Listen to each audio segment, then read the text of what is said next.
One moment of Mulligan in your rugby career, what would it be?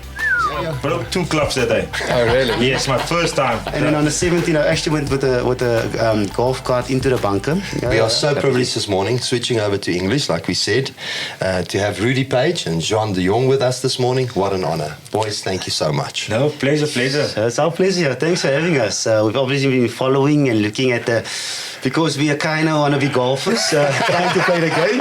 But yeah, you guys are doing like a job and you've got like energy here, so we're super excited to spend some time together. Thank you so much. Arthie? Very, very excited for this episode. Thanks. I've been a massive Stormers. I'm not there we go. pushing you in the corner now. Talking. Been a massive Stormers supporter all my life. If you told me 5 years ago I'd sit across the table speaking with this guy, I would say, hit me now. There's Afrikaans saying, elke oukie het sy foutjie.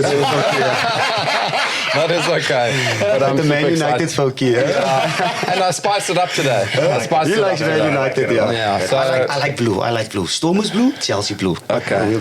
But Arthur, I just want to quickly bust you a little bit more, because I'm glad that you did say what you just said. But this man, before this morning, he's like, okay, rugby jerseys. We're going to buy the rugby jerseys.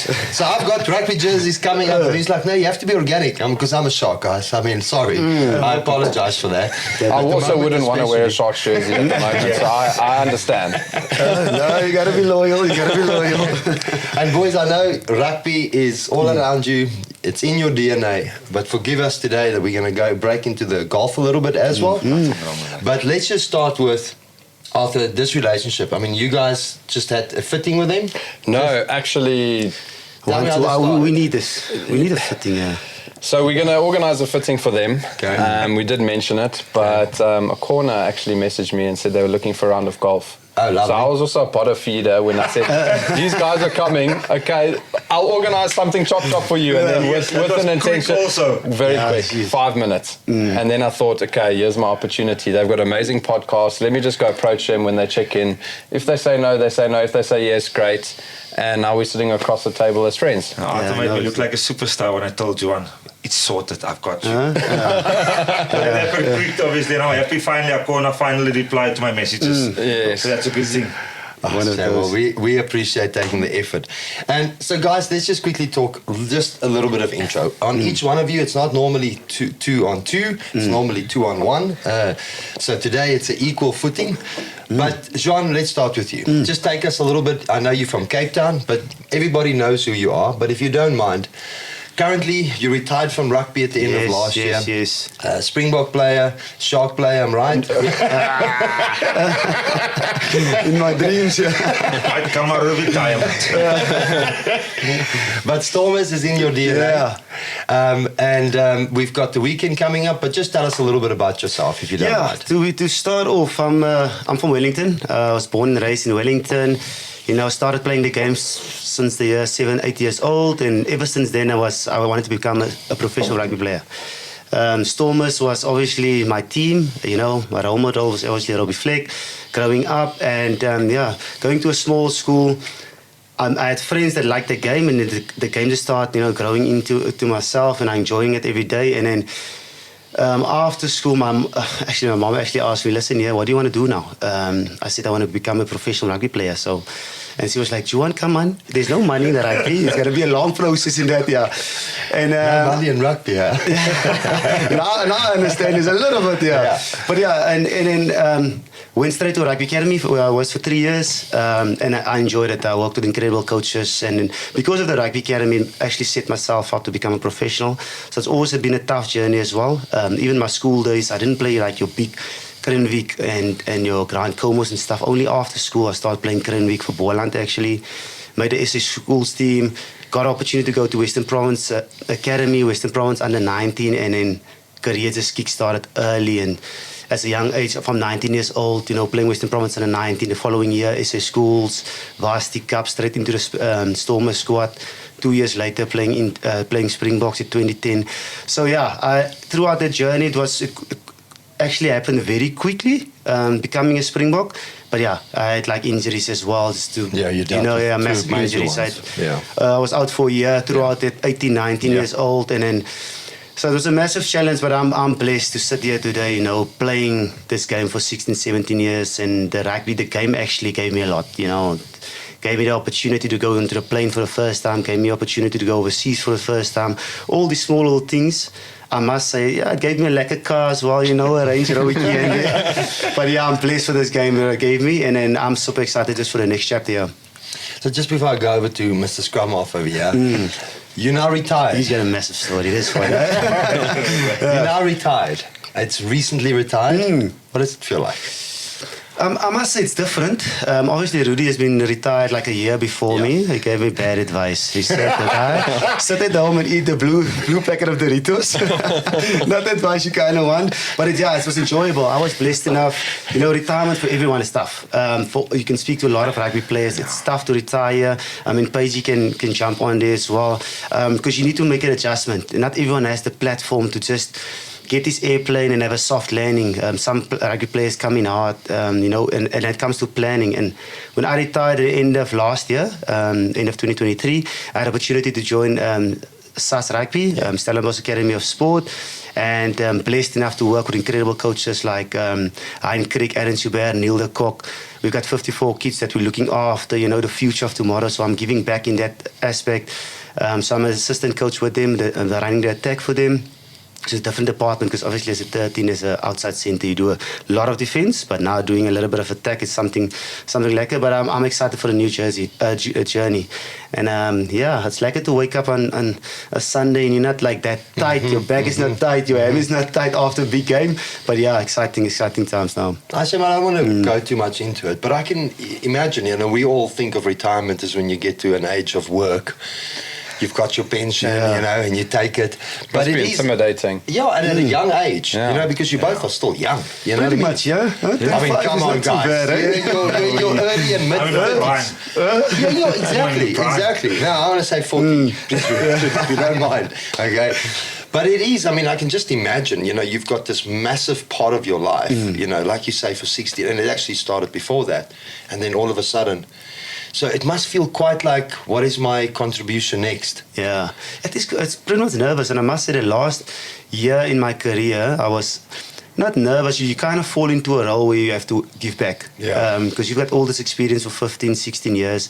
And now the youngsters are coming through. Now all of a sudden, you're not playing maybe for the Stormers, you're playing Currie Cup. But while you're in that bubble, what can you give back? This is guys you're playing with that probably looked up to you. And when I look up to Robbie Fleck when I was there. Couple of decades ago, and just to give back, leave something with them, something they can take forward to. Hopefully that what you left with them can make them a Springbok. So I've also like all the time, my whole philosophy is always to be the best where you are. Wherever God puts you, try to be the best. If that is being on the bench, if that is being not being in a squad or non-playing squad or helping the kit man or the manager, just try the best you can be in that situation, because at the end of the day, if you have peace with that, it makes life easier for you, because then you don't have to be like, I'm the best, I want to be there, why am I not?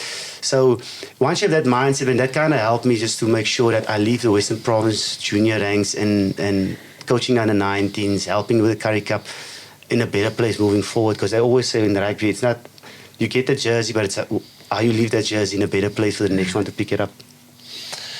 John, it's just incredible. We've seen it ourselves, and I mentioned in the beginning the humbleness. The way that you guys just said yes to come on here, it's exceptional humbleness. You guys have a busy schedule. You've got a lot of people to always speak to. You've got a wide network, and you take time to come and sit with these two useless things on our show, and it's inspiring. And people learn from humbleness. They don't learn from abrasive and cockiness. That's not how you transfer inspiration and motivation to somebody else. Rudy? Yes. This is a story and a half. I'm looking forward to this. I'm looking forward to this as well. So, Rudy, just tell us a little bit about your journey. And in the beginning, guys, what we do is, I've got your entire history here in front of me, but we always find you tell it better yourself. So tell us your history. And my history, born in a small town, Heidelberg. Moerseklein. Sorry for that. You're going to drive over die town. Yeah, so there's not... Only jij niet, Rudy. Definitely not me. But even though driving is my best aspect of my life. I agree. But let me get back on my story. Born in Heidelberg. Listen, I grew up in a town that is absolutely fanatical about rugby. That's the one thing that works in a town. Yes. From a youngster, went to my dad's games. He played flyer for the first team. Took on the sand back in the day. Was in a tee, sand, pakkie sankie, pack it, he kicks it, or whatever. Finger. Yes, all of that. So that's where rugby started for me. So I really grew up in a house where rugby, waking up 4 o'clock in the morning, watching Super Rugby games, watching Springbok games. That was my childhood. Tackling each other on the lawn outside, playing against bigger kids. So rugby was honestly just part of my life, in a very positive way. I think my family, myself, we love the game for all the right reasons. It gave you a platform to compete. Doesn't matter where you come from. I think that is what best thing I love about rugby. Rugby evens the playing field. Rugby, just gives you such a good opportunity to express yourself, and that's what I like about rugby. And throughout my younger days, so I played under 13 Craven Week for SVD, and then the first phone call came from Outeniqua. They came to visit my mom's house and dad's house, and I was lying on the floor listening to what they got to offer me, and listening to the courses, and they're telling about all these guys that are coming to Outeniqua and how does the sport work and everything. And that's actually when, at that time, I didn't think I'm going to become a professional. I just thought, yes, I'm going to go to a school where there's a gym. Where at the time I was maybe better at cricket than rugby, so I was like, yes, I'm going to play on a proper pitch. I'm going to be able to train in nets. I was like so excited to just have these facilities and see, yes, what we're going to play against Perelgam, we're going to play against the best schools. Everyone that was back in the day in the Yip, die burger het so schoolmates I can know, Yep, so every one day the Yip comes out and you read, that's a big school. Perelgam played this school, that played this school. And that was the first thing that came into my mind, like, I'm going to go to a school that I'm going to compete. I didn't think, I need to be good. I was just like, I'm going to get on a bus. We're going to get tracksuits. We're going to have this. We're going to have X, Y, Z. And throughout Outeniqua, it's a fantastic school. I learned really good disciplines. I learned how to be on time. I learned what the artworks take. I learned how to meet people, how to interact with people, how to speak confidently in a conversation. So my 5 years in my high school actually taught me so much about what I needed in rugby and in life to succeed. And for that, I will always be grateful for.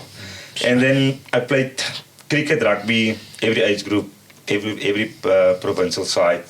Really blessed.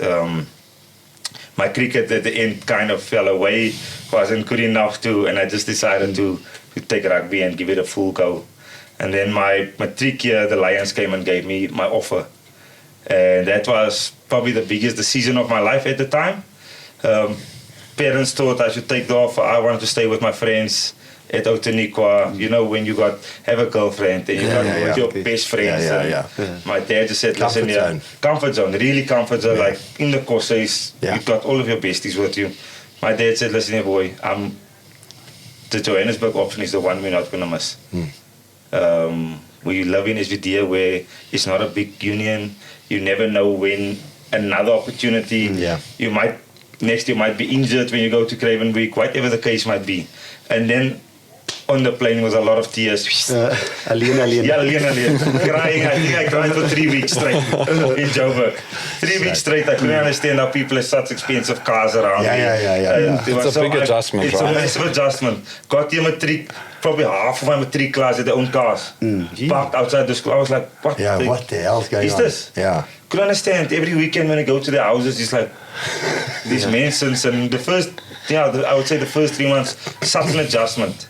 And then after I've adjusted, I think I really came to love Johannesburg. Loved playing for the Lions. I played Craven Week. I was captain of the Craven Week side, was captain of SA School side. Played Lions under 19 2 years.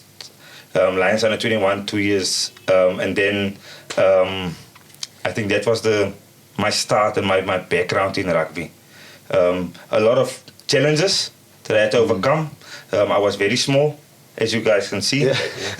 I know. You built like a tank, but relatively very small. And at the time, it wasn't like it's now. In today's way, small is accepted. Yes, 100%. Small is accepted now. I mean, look at Theo Aplong. He was changed the narrative. The narrative has definitely changed. Back then, it was, they looked at me and they told me, listen, you're benching 16 in matric year, like, You have to. It took me 3 months where the Lions said I'm not allowed to play rugby.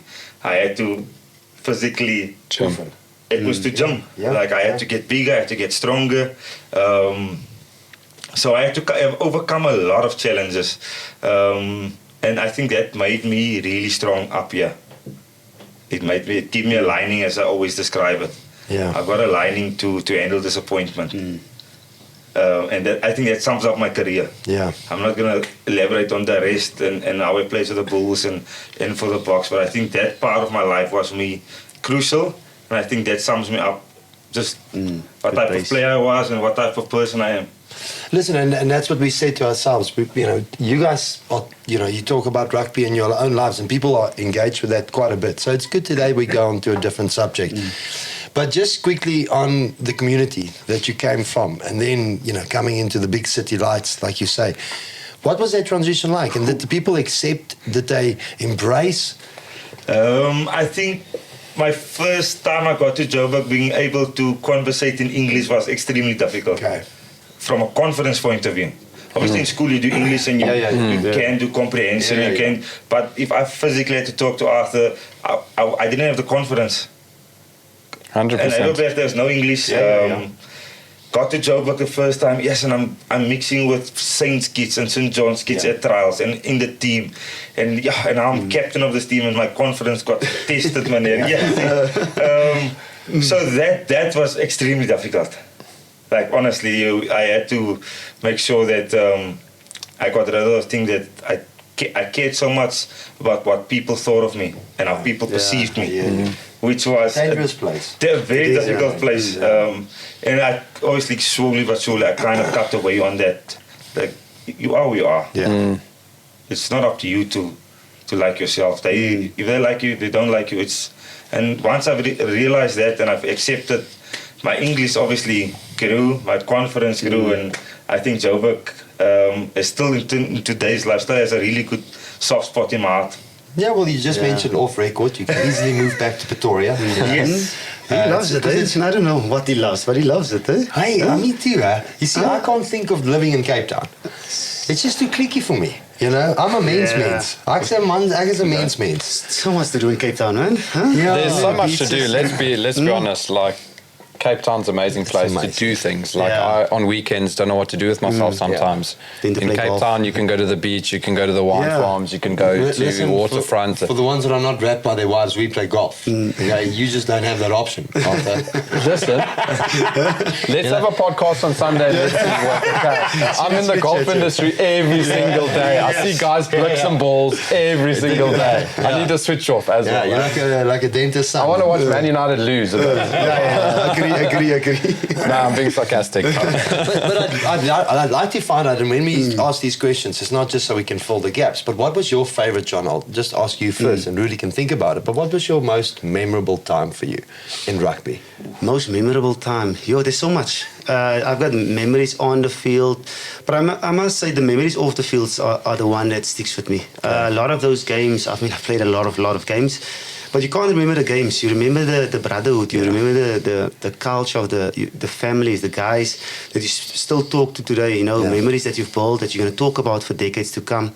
And that's the thing that actually for all the young rugby players, that's the memories you're going to take when the curtains come down in your career. And I must say I was blessed enough to play with awesome players. I was blessed enough to play with legends of the game, some very good coaches. I've learned a lot through rugby. But yeah, like I said, so many memories. The best actually memory for me was actually making the Rugby World Cup squad, 2011. 2011, yeah. And I was like 21 years old, and I'm looking around, and it's like Brian Abana and Scout Burger and Jacques Fourie and John de Villiers and all these boys. And that was for me the pinnacle. Obviously, I scored a couple of good tries. I've been in finals of Currie Cups and Super Rugby. But making the World Cup squad and going to the Rugby World Cup was something special. I must tell you the story as well, building up to the Rugby World Cup. Just the memories we had, like going to safaris and stuff, having those times, the one-on-one times, and those photos and stuff, and those videos is the stuff that you actually when you think about your career, back in your career, that's about those memories, which will take forever. I also want to ask personal questions. You always used to love celebrating tries. Yeah. When I was younger, it was my late 20s. I'm a bit tight now. I can't do the Gangnam style anymore. But yeah, that's a lekker part, man. It's about enjoying it. Yeah, 100%, which is fun that's to where watch. rugby goes. And especially, I like celebrating, especially when you play the Lions and the Rudy's playing. Just in his face, just a little bit. Yeah, he knows. But yeah, it's good memories. And then, it's still on YouTube. Hopefully I can take it out before my boy gets big enough to see it. But yeah, it's good memories. But you know, for the youngsters that are listening, it's so incredible that the rugby career, and it's the coaches, the people that you play with, it shapes you as who you are and how much you learn and from each other and the mistakes you make together. Because when you're that young, you know, when we're 20s, we have a very different mindset to when we're in our 30s. I'll go even up to the 40s.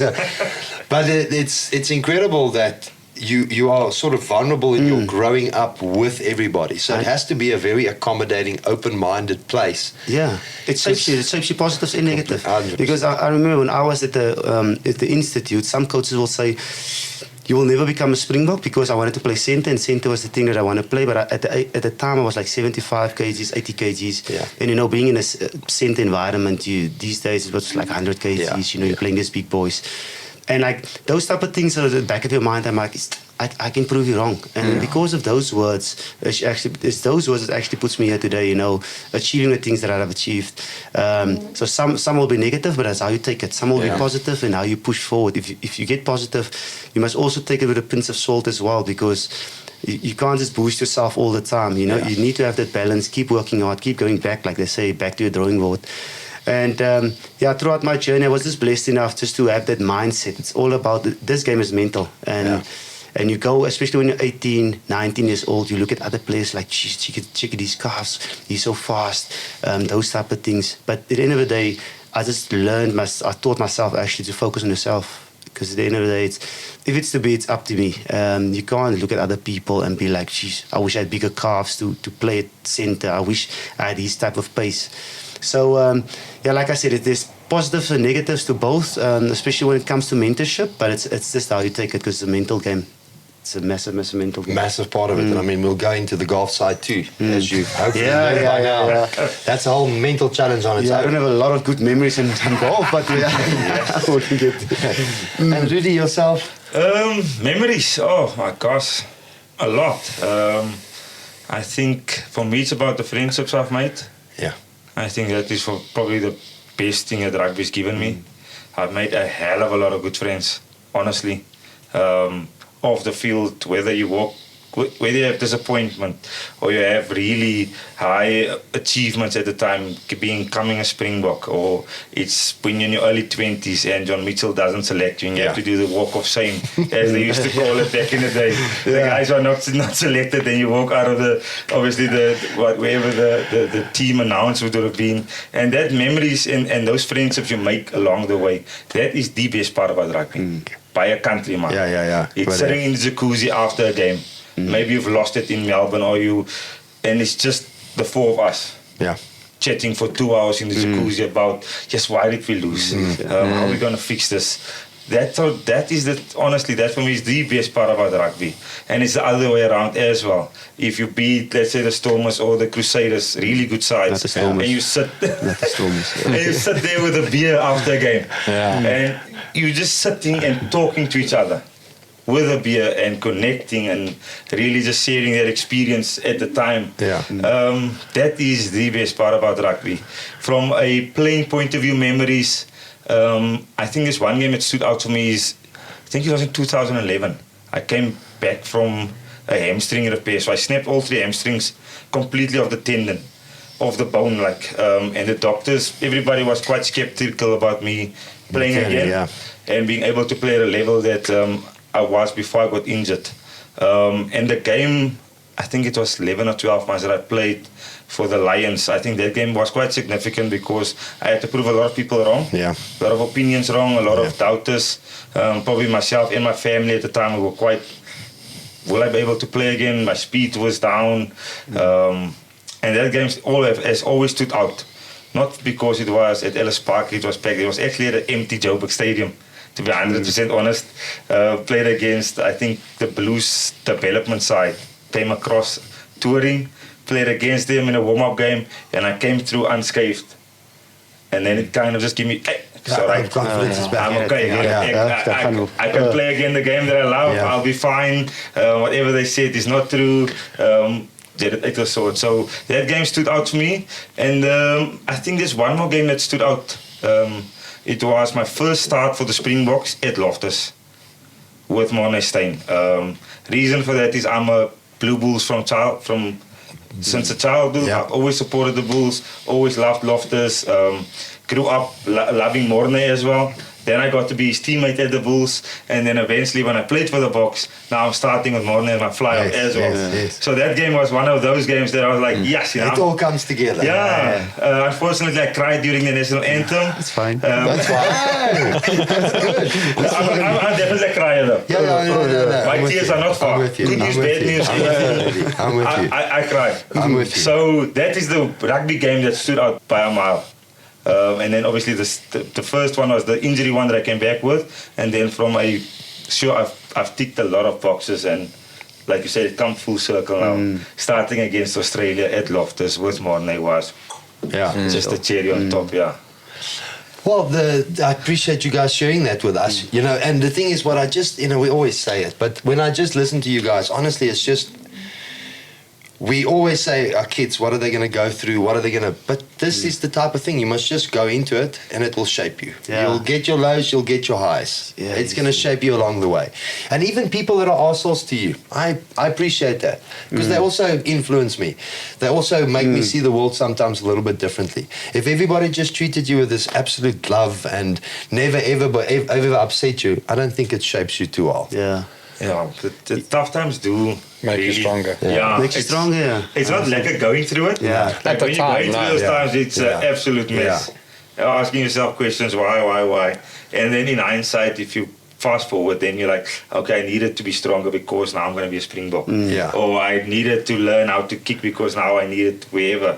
So, yeah, the tough times is not a necessity. I don't want to call it that. Yes. Yeah, but it shapes you. It shapes you going forward. Even if you grew up in like a boarding school environment, you know, they had their traditions. You know, if you look at it in today's world, it could look at as being bullying. Yeah. It's not bullying. It's just traditional that every school goes through and does. Yeah, I'm sure there's a level of there's a level, but there's a tradition. Like when you're in grade 8 and you go through it, you know, you're like, yes, but this is tough. And then you go in grade 9 and grade 10, and you know what, this actually got me to where I'm supposed to be. You know, this is great.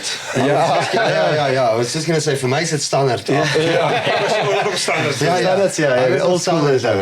Yeah. So now it's triple naught and all sorts of stuff. yeah, we're still getting to those days now. But yeah, even for the youngsters as well, it's okay to be scared because I mean, Yeah. we as well, you scared when you play your first cap. You're nervous, and to be nervous and scared, it's fine. I mean, when I was announced captain, I was scared. You know, when they announced me in the Springbok squad for the first time, you're scared. But it's just about being excitement. Don't let it scare when you're scared make you a negative, but gives you that excitement to achieve new things. And once you have that excitement and adrenaline and making sure that you're well prepared, and then the rest just falls into place. But you mustn't let that feeling of being scared and being nervous take you the wrong way. It's always just give you T-Rex. Yeah. They say in the Yeah. That nerves gives you T-Rex. That you up, it puts you can't do anything because you're so tight. Yeah. But also surround yourself with the right people, because to me it shapes most men and women. When you look at that vulnerable stage, they say some sort of standard 3 to standard 8. You have to have the right friends with you. If you don't, you can go into a left or right direction very quickly. Yeah, peer pressure is a big thing. And you just have to make sure that you speak up and let people help you in that situations, because especially in this game and age, and the world today, it's a bit different. So you got to make sure you got a good support staff, and I'm blessed enough to have a massive support staff. My family, my mom and my dad, when I went through the ranks, getting myself to trials, getting in boots, because it's always it was tough to get the boots at the right time and making sure that I'm ready for trials and try to get me the hours drive and stuff like that. But yeah, my credit must go to especially myself when I speak to myself about the support staff, because that's what gets you there. And once you're there, you're looking back and be like, geez, I need to make this because there's people, you know, that back me, that try to get me in this platform, and it's important for me just to make sure that you keep on going forward on that platform, yeah. Yeah.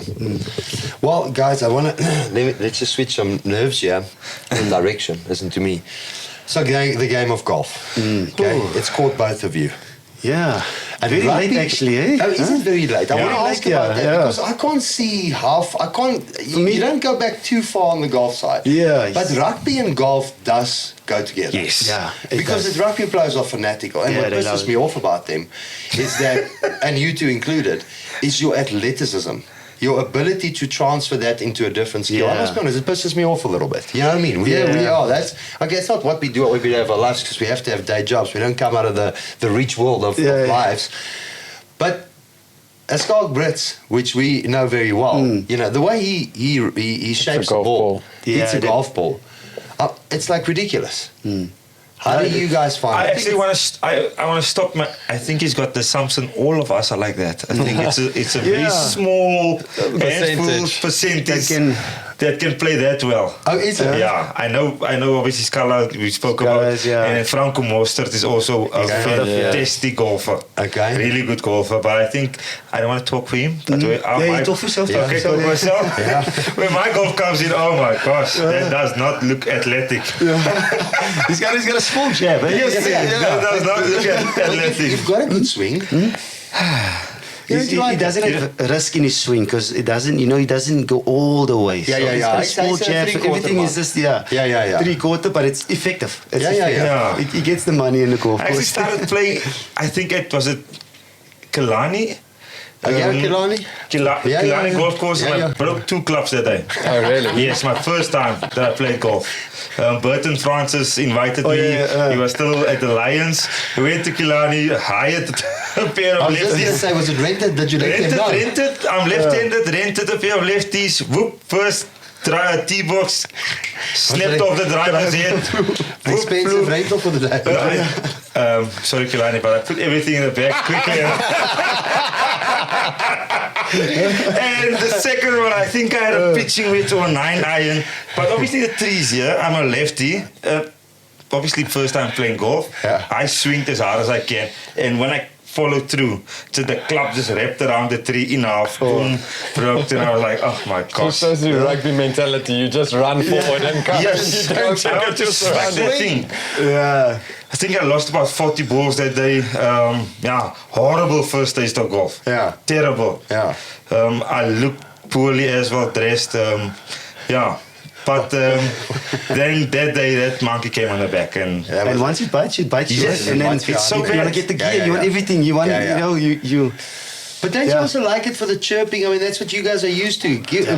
I love it. I'm telling you, the first love for golf for me is the banter between the mates. And we're competitive. Rugby players are competitive. Massive, yeah. Big time. And still between the two of us, but I was just going to ask. Okay, guys, I need to ask this question. Who is running the ranking at the moment? No, I'm going to be honest, and I must give credit where it's due. So he's taking most of the money. No way. I do get my W's here and there. Yeah. But he's probably getting to semifinals, quarterfinals when it comes to the numbers. Okay. I would love to play more. Really. Mama's giving me some problems with golfy, as I think a lot of us are in that same boat. But we play a lot, but somehow I'm staying in that same category. I'm not getting any better. I'm not getting any worse. It's the most frustrating thing. Yeah. I can hit a birdie, but I can also have 2 rings in a row. Right. And it frustrates me. And are you, what can we reveal? What's the handicaps here? I'm currently 16.3. Yeah, I'm playing over 18.5. Okay, so you guys are good, stable players. Decent, Okay, but who's the ringer? Ringer or not? Has one of you got ringer tendencies? I must say he's got ringer tendencies. I'm going to give credit because he's Rudy, consistent. Told us you're an honest man before this podcast. Yeah, started. I'm honest, man. I don't know where this is coming from. I feel this is a lot of hurt coming Because I'm making my pass, zigzag. He's making his pass, fairway, and then in the middle. Steady Eddie. Yeah, he's steady. He's more consistent than me. But I've got a lot of things to work on. Yes. I don't know where my problem is. Hopefully, Arthur, one of you guys can help me. We'll I'm sort you very on the overswing. Because like all rugby players, you want to hit. You want to make a 4-iron driver and those type of things. But I've got a couple of things. The thing I hate about golf, guys, is that emotional. It's Spiky. I feel so good, Yeah. and then I feel so crap, and then I fixed it, and then I make a par, and then off the tee box, ladies, I don't make the lady. Yeah. That roller coaster is so crazy. Like honestly, but it's beautiful. You get a bad round. We just keep coming back. Yeah, I love it. Or you have a bad round, and then at last you get to the 18th, and you make a par already. Exactly. And then you're like, what a day. When I'm playing, boys, after when are you booking? Tomorrow. I need to get back here tomorrow. I fixed it. I found my swing. 100%. I will say Arthur is a master at transferring a skill set because Akana, I mean, you made an impact with him that day Big time, at Golfers World. And Arthur is the type of guy that you should be playing with because he plays his own game, but he becomes your ultimate caddy. I mean, he would say to you, okay, there's the highway. Are you visualizing it? Okay, I want you here. I'm like, Arthur, with your skill set, okay, I can see why you can say, okay, over the green and it's going to come to the left. Just tell me where to move because I don't have that skill set to determine it. So he's incredible. So if you guys want tips, it's definitely from him. When did the golf start here?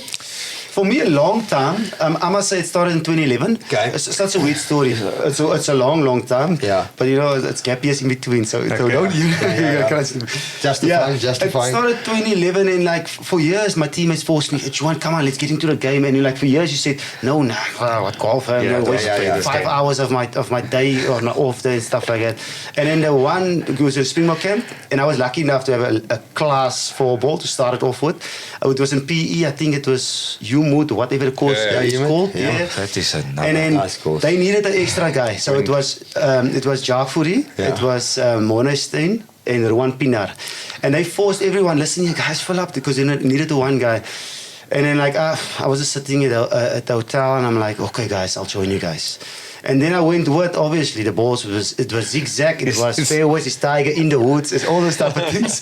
But then that 1 or 2 holes, I hit one par 3, boom, onto the green, about 2-3 meters away. I'm like, okay, these guys talk so much, there's maybe something here. And then the couple of holes after that, same par 3. It's actually I started with the par 3s. The par 3s kind of hooked me in. Par 3s, boom. On the green as well, made a 2-putt par again. So I'm like, maybe there's something. And then on the 17th, I actually went with a golf cart into the bunker. I was driving, and then I didn't see the bunker. I went into the bunker, but that's a different story. But and then that day it was just kind of like, oh, this is kind of fun. They talk about pars. This is what a par looks like. This is what a golf shot feels like. This is how something when it's in the air, that feeling of that ball bouncing on the green. It's just like that. The bug we spoke about. I just started there. I just kick-started, and then. 2 weeks after, I'm like, guys, when are we going again? Like, guys, the 4-ball is full now. Juan, the 4-ball is full. And they probably like it's full, huh? You're wasting our time. We Meanwhile, background, they're finding someone else in the background. We like you, but it's full. Don't worry. We'll find for the next year. That's how it is. Took me 2 months, and I found a new 4-ball. Yes, it was good fun. I actually started the same year. Weirdly enough, 2011, but we were a few. I didn't start with guys that Burton was the only guy who could play. It was me, Jaco Kriel, and David Bulbring. So I played with Jaco Kriel. Was the same. We just started golf. I bought a bag called Tiger Sharks. I don't know if you guys have Tiger Shark, That was my first set of golf clubs. Wasn't it Nike? No, Tiger Shark. No, Tiger Shark was a brand on its own now. Okay. Terrible. Terrible. I think it was like 1,000 rand. That stuff lasted me 5 years.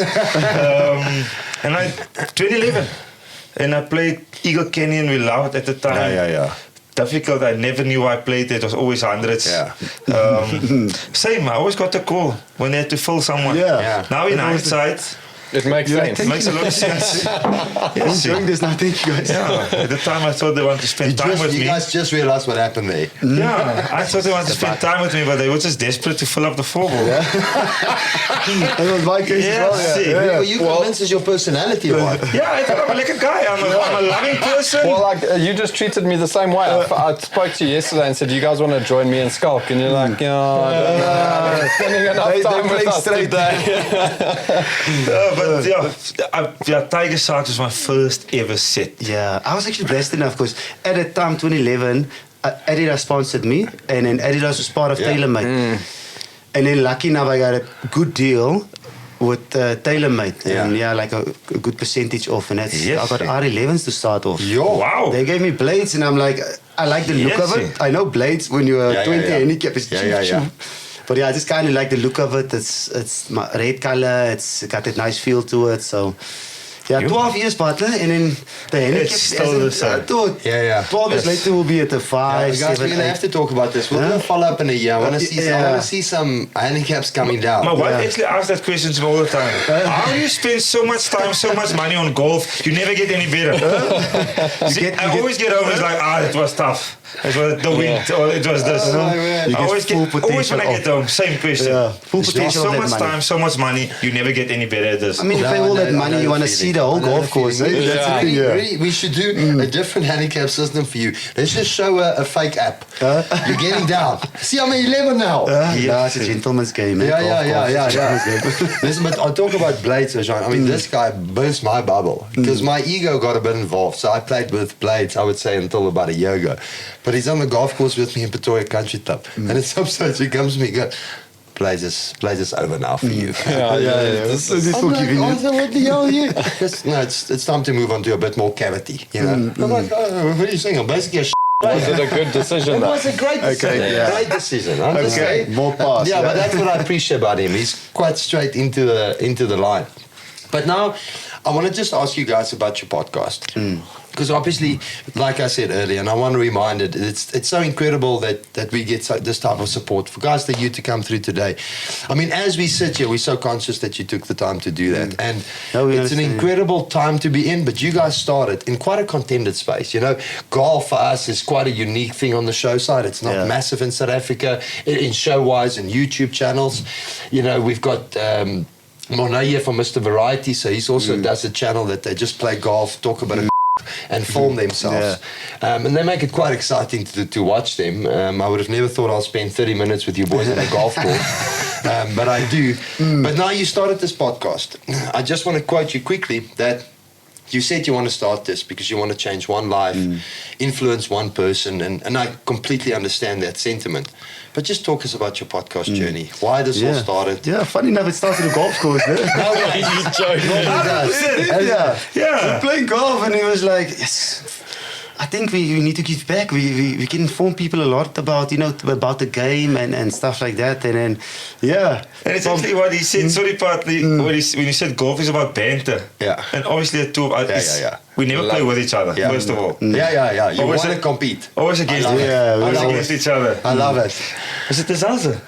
The Zalze, ne? Yeah, the Zalze, I We think. played at the Zalze, I think, one day, and we discussed, and I was like, we going at each other all the time. It's different opinions, and everything is always different. On the podcast, big time. Yeah, everything. I think that's the nice thing about us. We Different never think the same. Personality is different. Different personality. We don't think the same. We see everything different. Attack, rugby, defense, life, everything. Our total opposites, and somehow it's worked. Yeah, it's worked, At first, you kind of scared, like I said, you're scared to conscious. Should we? What's the people going to say? It's too like this comes again. Whatever. so there's a lot of you don't want to say doubt, but it's like, should we or should we not? But we just decided, listen, let's get cracking. Let's do it. And that's what you have to do. You just, if you think about it too much, you're just going to be like, maybe it's not a good idea.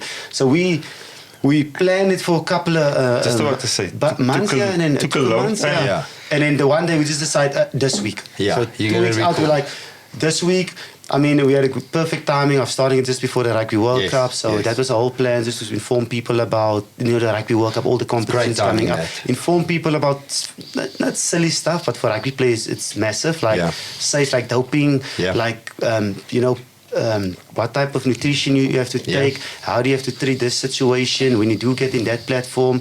And then also with our guests, we're trying to get that stories out of them to educate and inform our viewers, our ruckers, like we used to mention them.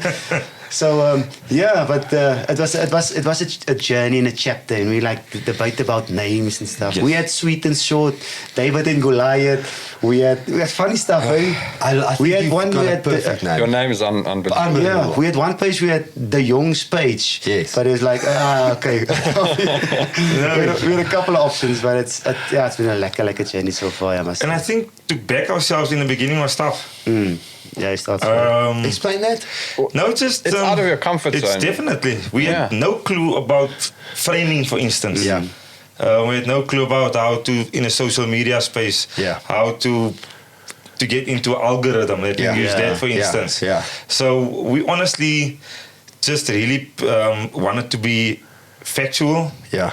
I think that is the most humor. Obviously, that's our thing. That's it's part of our. We are as humans. We can never be who we're not. I think if that makes any sense. Yeah, completely. Because that will you can't upkeep that. If you fake, you cannot keep that for years to come. So we are. What you see is what you get. Always the same. So we want it to be fun, humorous, but factual. So it would never be.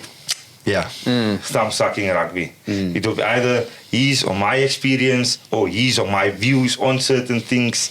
And that is what our show is, I think. Yeah. So I went through your comment sections. Dived quite deep into it. Yes, because you guys now... They're shooting bullets there. No, good bullets. I mean, you guys do like 17, 18, 19, 21,000 views now in 3 days, depending on the guest, because we understand that completely. But we also have a mentality that there's sometimes guests that don't have these big profiles, but we still want to tell their story because it's also who we are. We don't mingle in high society circles. I won't talk for Arthur, but certainly myself. And the one thing I will tell you now, which I think is your single biggest thing, is your organicness. When you guys speak, you have to understand, when you open up a super sport, and nothing against them, because they've built the game, they've put a lot of money into the game, they've put incredible, but the moment it's like a corporate, you feel they're going to be scripted, you feel they're going to be, sticking to a certain script, and I understand it, commercial reasons, sponsorships, liabilities, I get all of that, but I think what YouTube offers is that you just speak there a little bit more organically. When you guys start your section, which you always do before the guest comes in, that's when you draw you in, because remember, even though you are high-profile people, you are high-profile sports people in South Africa, you still have to offer some value, because everybody's time, and we always say that, we really appreciate every view. Because everybody's busy. We understand we understand that, and they spend a lot of time with us, and then we always say, what do we really offer, except creating conversation with people that they could find inspiration for. Because, I won't speak for Arthur. I'm just a stupid guy. I don't know if I'm going to wear a Manchester United jersey again. It's just, since I've worn that, it's just Arthur. So you guys are now, what is your plan with it? Because commercially, it's a lot of effort. And I don't want to speak for you guys. And not put you on the spot either. No. If I can shoot commercially, firstly, I think our motto when we approach, let's say I approach you and we want to sell you Behind The Ruck. Why Behind The Ruck is good for your company? I think our thing is we go above and beyond for whoever backs us. We understand it's the beginning stages of our show, so whoever comes on now, we want to make sure that we do everything for them. We really go out of our way to make sure that their brand is associated with a show that is really good. Their brand is spoken about in the same regard as we would speak about any other brand in the world. We will go out of the way to go meet them, to interact with them, whether it's on our social media or in our personal capacity. And I think we have a show for commercial. We don't sell gossip. We don't do any bad news. Yeah, we don't always do wanna inform. negative stuff. Yeah. So There's enough of that shit. that is not That's for us. enough, yeah. It's not Yeah. part of. It's not part of our We'll leave makeup. that for Carte It's not Blanche. part of his values or part of my values. Yeah. So it's. I think it's a space where companies can come on board and feel like comfortable. Yeah. Honestly, but it's draining. It's tough. It's. Yeah. It is, yeah, but it's fun, man, and it's you probably see like a different view of it now, because when you were athlete, you obviously had these sponsors, Adidas and Yeah. Nike, you know, all these type of sponsors. But like when you're in that bubble, you were always like, I'm so focused about the rugby. You don't give that back, that you know, that one-on-one, that extra. So we're in a different space now where we, after rugby, you get not a little bit more time, but you see things a little bit different. And like you said Wiser. now, we always want to go above and beyond and give the extra, and you make sure that the relationship is strong for a very long time. But I mean, sponsors, like, it comes and goes, and people come and go, but it's what you leave. Yeah. It's similar to like a rugby as well. When you're senior, what you leave with the youngsters, and that's how we see it.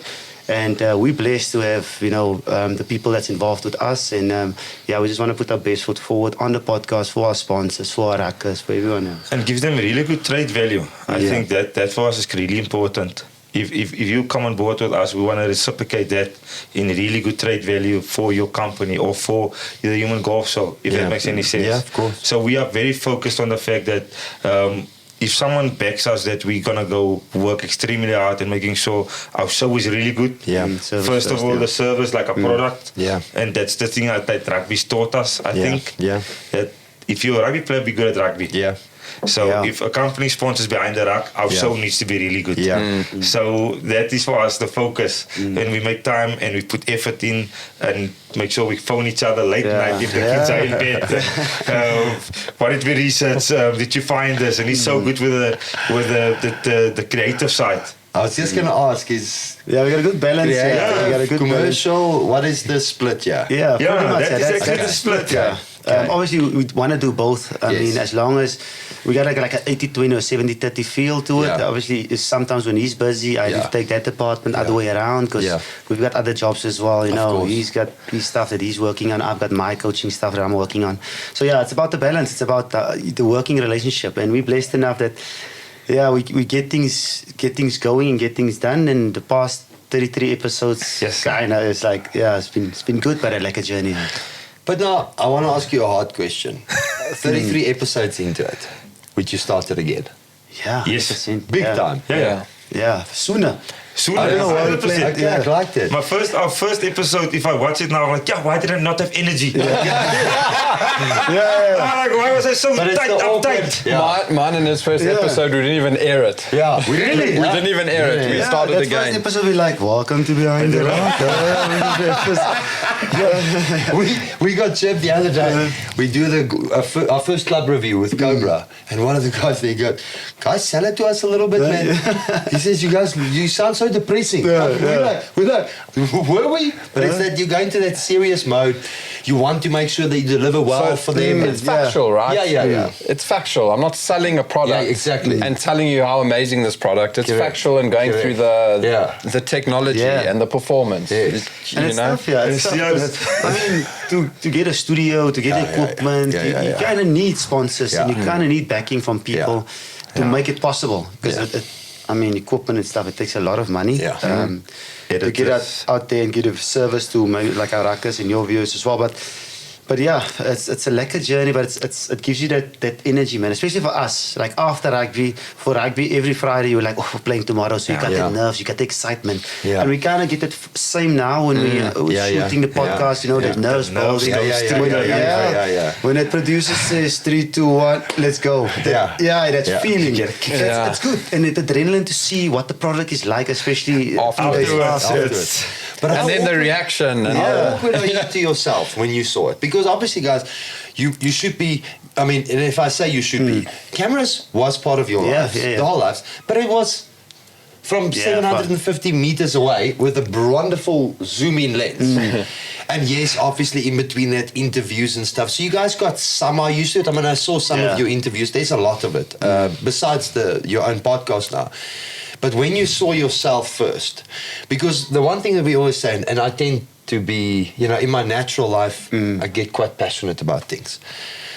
but you don't want to speak, but you know you have to contribute towards something. You have to add value for the people that are listening.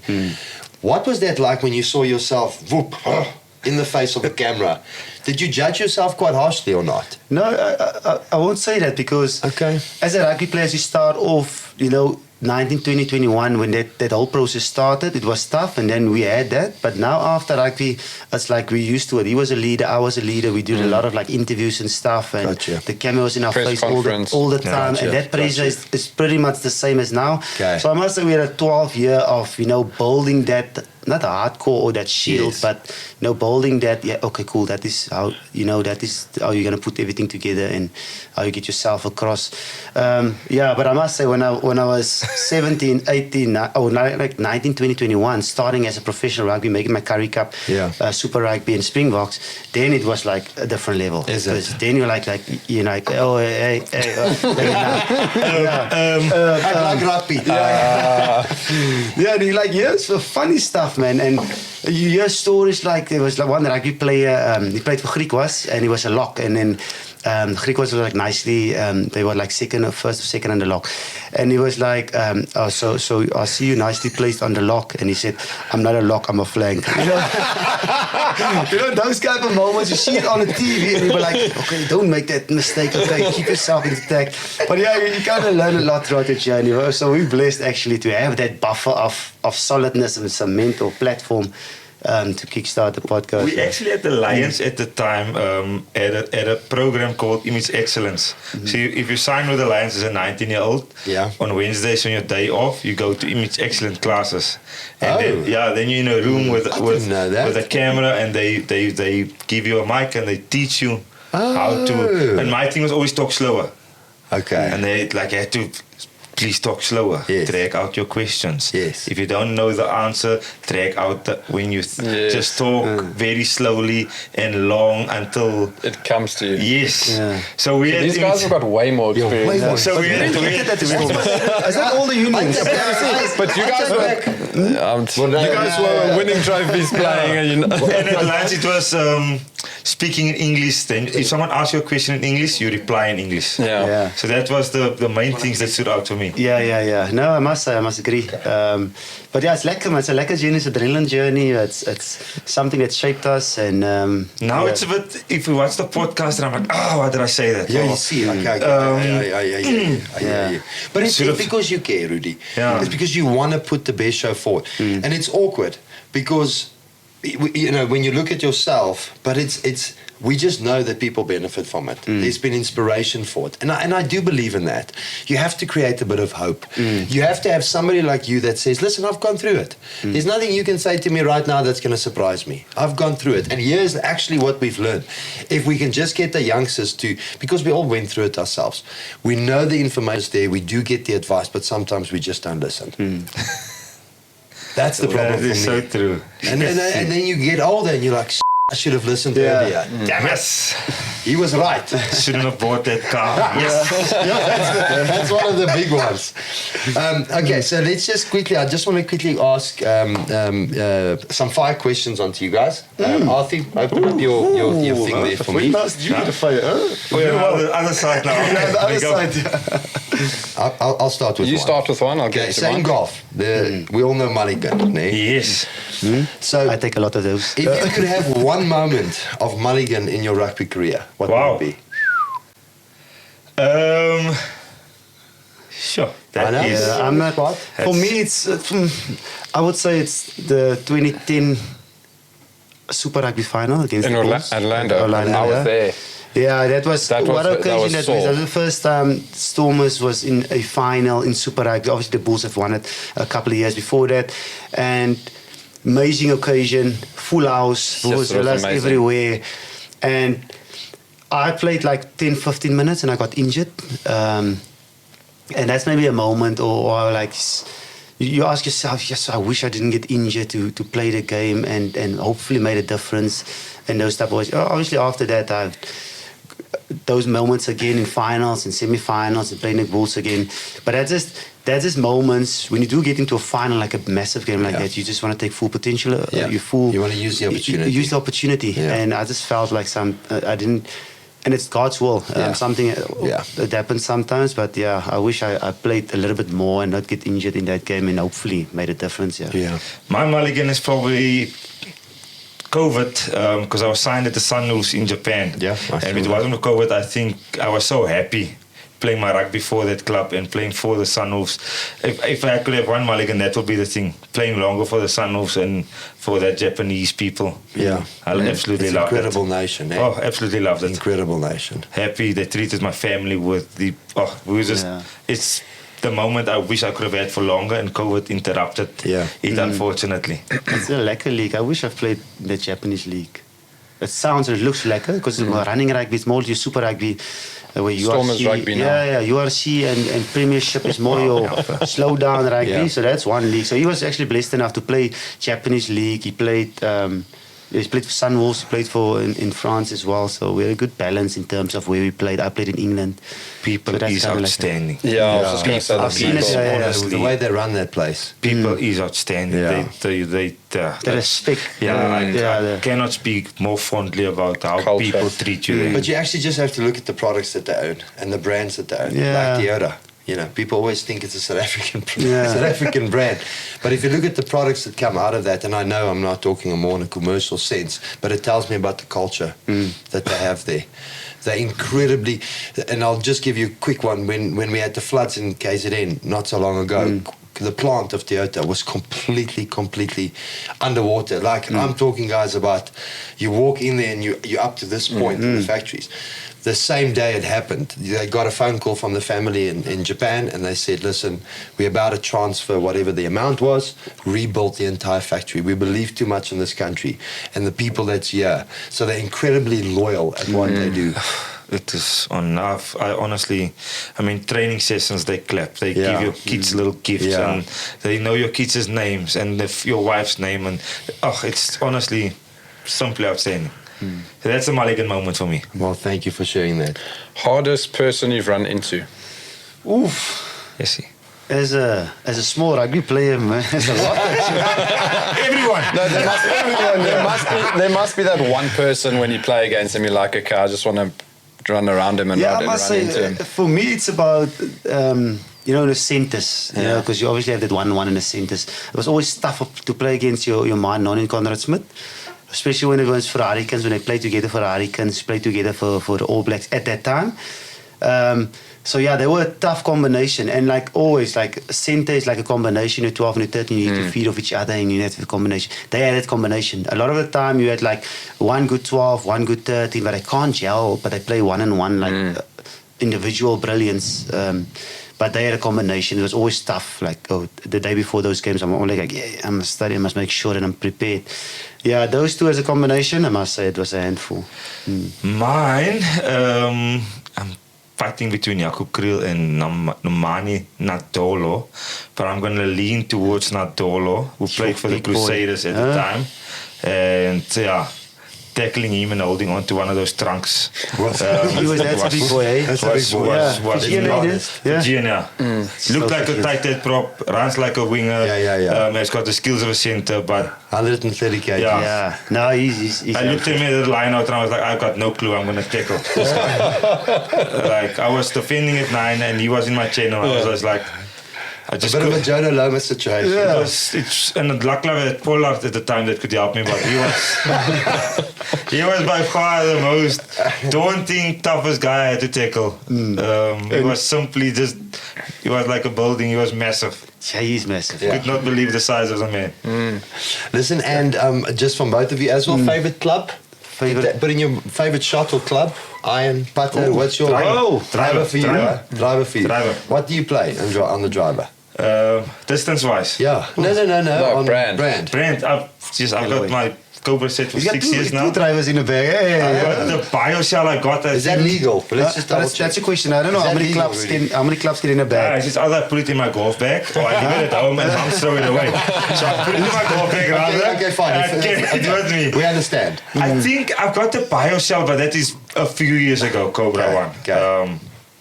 The Cobras great drivers. It's a good range as well, that, eh? Yeah, it's old. Yeah, it's old about now. time we Definitely look old. at your stuff, I think. Very old clubs, but Yeah. the BioCell in the back, that's my favorite one. So if any club OEMs are listening to this right now, these two wonderful content creators Are with looking. incredible credibility are looking. Your opportunity is now to strike. No, his driving ability is beautiful. I wish I had it. Because I'm more of a ching spray guy type Your of guy. putter. But what is yours? Your putter? Putter, yeah. I like putting. That's the most For one. some reason, I got a You like a guys feel to it. opposite Wally, you guys fit in. Yeah, If he's 100 meters out from the green, he is phenomenal. phenomenal, okay. Honestly. I would say in around the green, I'm not too bad, but Yeah. putting, I like Yeah, putting for humble some pie. reason. Huh? Humble pie. No. Okay. Something I must put my chest out. No, look, he can putt. Honestly, he's broken my heart a few times Yes. when he shouldn't be sinking the putt, Yes. and it happens. So he's not lucky anymore. He's pretty good at it. Yeah, That's but very the tough to driver, say. oof. Very tough to Yes. say. The driver is the confidence in my driver is that there's nothing. Yeah. So I went for my driver, now my 3-wood, and now with my hybrid. Now sometimes my nerves is got the 4-iron off the tee. So yeah, there's something I need to work on. Is just getting off Well, I the tee. feel much better. Professionals even go through those moments of confidence. Okay, it's 4 iron. It's 4 iron. And I mean, with your mentality, it just shows you the game because you guys have far more experience than, let's say, the average person on the street when it comes to mental capacity, mental strength, and all of that. Your 4-ball, you're going to make up a 4-ball tomorrow.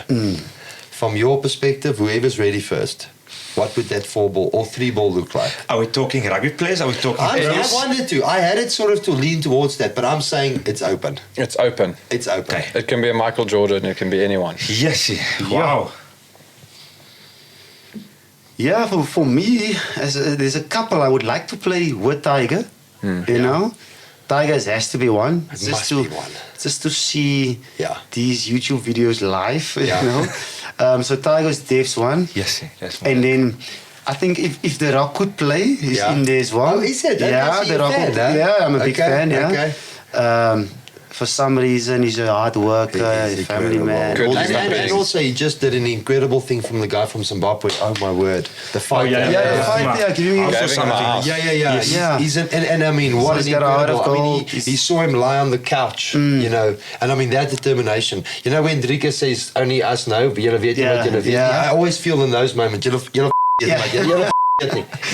Yeah, so those two are Devs. Tiger Woods just to see and feel what he does, how he does it. Okay. And The Rock to get his mentality of life and how he is being so successful. Yeah. And then I think Kevin Hart as well, just to make sure the 4-ball is balanced. Yeah, no, it can't be funny. too serious. Yeah, you know, yeah. I need Kevin Hart there. So if they play well, The Rock and Tiger, me and Kevin can be like, hey mate, One for ice bath. yeah. So that would be my 4-ball because Kevin can cheer up The Rock as they Yes, close yes, as well. yes. So it'd be Yeah, like a that would be 4-ball. pretty cool, Yeah, actually. yeah. That's a good football. Yes. That's a good football. I mean, that's completely what we've never heard. Well done. I'll probably go with Tom Brady first. Okay, you're a fan. I Big mean, fan. It's just Massive. I'm an NFL. Just love to spend time with him, and I know he's not good. He's not great at golf. But he's a lover of golf. Tom Brady's good at golf. He is. I mean, he's. I hear what you're saying. And because remember now, he's now retired, so he's going to put a lot more time into this. But I can immediately see him and Michael Jordan are doing bets and silly things that are just out of there. Good stuff for me. So Tom Brady will be there. Kevin Hart is obviously my celebrity. Is it? That's if there's a dinner or something that I win with, it will be Kevin Hart. So that's so to your personalities. But I would want to play against him. Yes. If I can play with me, I would love to play against him. Yeah. So it's Tom Brady, Kevin Hart, myself, and I will go with. This is going to be a difficult one. The third spot. Not Juan De Jongh. No.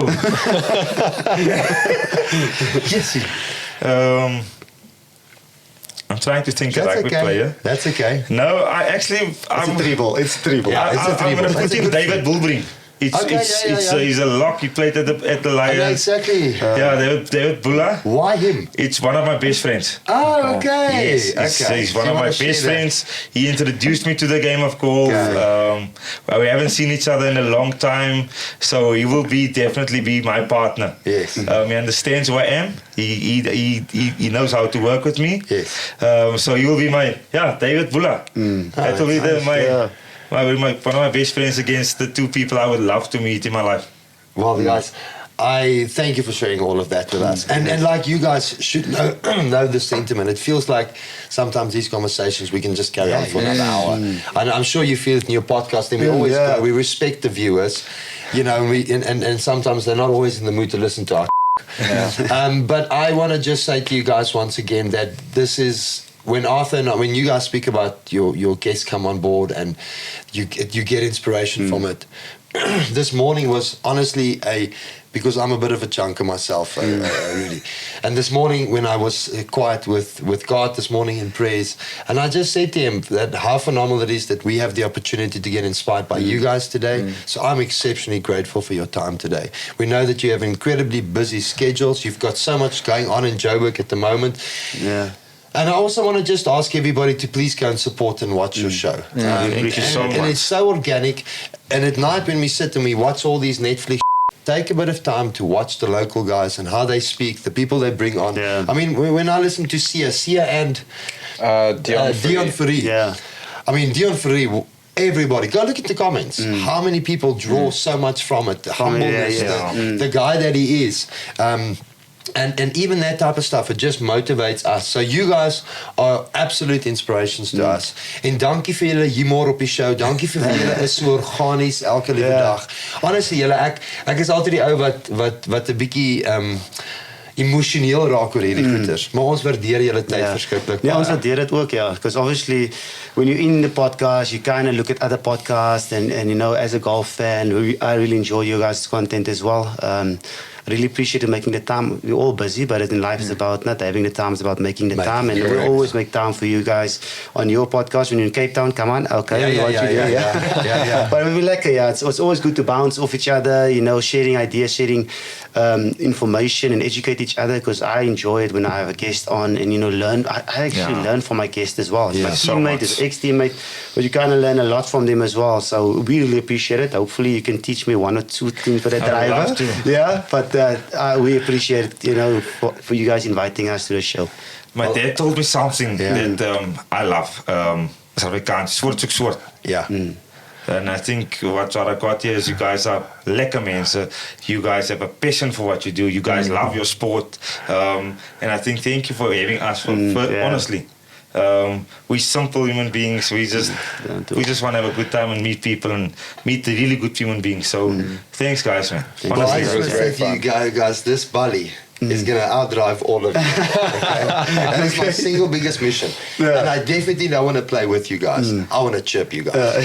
You are the perfect chirping partners. And when you sometimes listen to South African four balls, man, you would think they hate each other. Yeah. I mean, we've had people at Army, and it wasn't too recently that we lost our and the people are like, what is going on here? No, they're my best mates. What do you mean?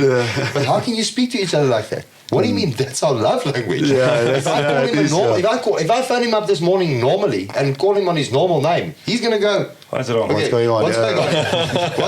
Why are you trying to catch us? The last thing I just wanted to ask before Arthur can finish for us is that just give me a quick shout out to your sponsors, because they are incredibly important. Is there anybody that you want to thank from your side that we can tag into this post? Oh, definitely. I think we have a new sponsor that came on board. Yeah, just in the last episode. Actually, Kruger International, the asset and wealth management company. Okay, so they come on board and backed us, and they believe in who we are as just the two of us. Okay. And obviously we've got what we call the Aussies. Lula Bet. Betting company. Yeah. And they were there from the beginning. Is that your fantasy? No. Okay. No, but they were there from the beginning. From day one, the OG. Yeah, so they honestly, we've got so much love and gratitude for them, because we obviously know expenses is a reality. And they've come on board at the right time. And at the start of things, when everyone was uncertain what's going to happen and where we're going to go with it, and for them to back us and, you know, putting the lights on and just making sure that we kind of going forward and breaking even and all those type of things, that's this appreciation for them. And to have, you know, Kruger International, Asset and Wealth Management with us as well, backing us. it just shows like, listen, okay, we're growing and there's people that's backing us, and we just want to show appreciation for that. Yeah. And we had sponsors like Rooibos Men, skincare. We had small sponsors coming in and out like Prime Cleaning Services. But yeah, once you have that sponsors, we hope, and we did enough for them to give back what they wanted from it, added value from it. And then, we just want to say thank you to all those sponsors. If it's an episode sponsor or a sponsor that's been there for a long time, we got appreciation for all of them. You know, I want to say to the commercial guys that can get involved financially in these things, when you choose somebody in rugby at a young age, when you identify them, the stats that they have is very little to go on. You need to back the people. And they need to look at who you guys are. Correct. And know, listen, bro, you on it now? Because we are going places. We are going to make the traction that we were. Determined people that have, in their life, shown, I don't sit on the side and wait for things to happen. I'm going to make happen. And once you invested into this, so back the people rather than the potential, the stats or the data. Because I must be honest, once they ask for data and stats, my personal opinion is it's not going to work so well. Because then they don't understand what they're buying into.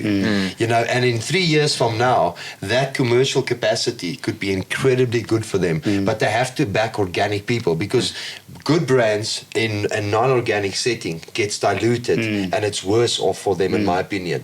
So nowadays, you don't back product and all of that. You back the people that's behind it. I like it, man. And that's what they should be doing.